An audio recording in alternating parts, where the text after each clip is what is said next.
one of my best friends came over to me and said, Timmy just said she doesn't want to be a friend because you're black.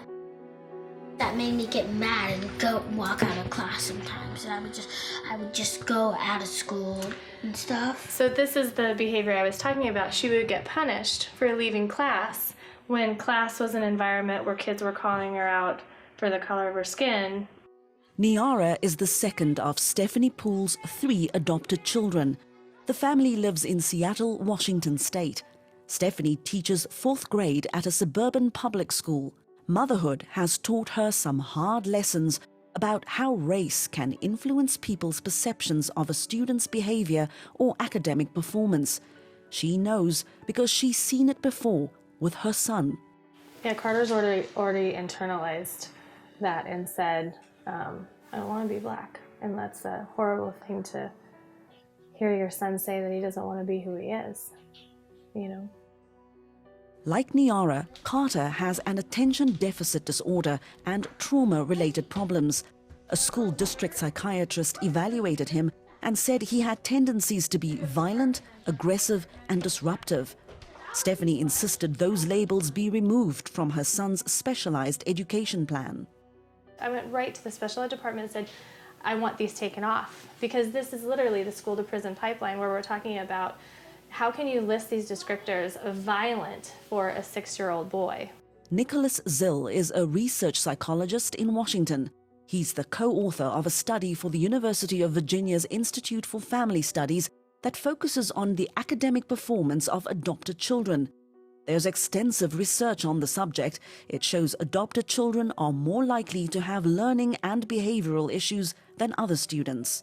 The thing that's striking is that with many, a large minority and even a majority of adopted children often have behavioral issues in the classroom, and they have some difficulty getting along with other children at a higher rate than biological children do.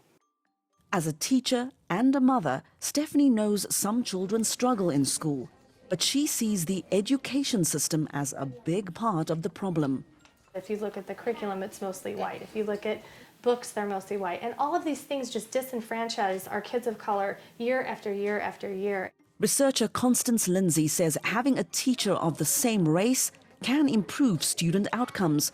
She was part of a team that analyzed the records of more than 100,000 black students in elementary and high schools. Those who had at least one black teacher had better results. Lindsay says it's the role model effect. If you're growing up in a home that doesn't have a college-educated black person and you're able to see one at school who's your teacher, that might signal to you that, hey, I can do this too. If you have a white teacher who isn't trained in cultural competency and how to work with diverse students, it might be harmful for students. Stephanie says they've flourished since moving from their Seattle neighborhood school to the Highline School District where she teaches, and where she says staff are trained to be sensitive to racial equity. How much institutionalized racism is in our school structure is absolutely phenomenal. And I never had to realize that before I had black kids. And yet this has been the truth for all black families as far back as we can remember.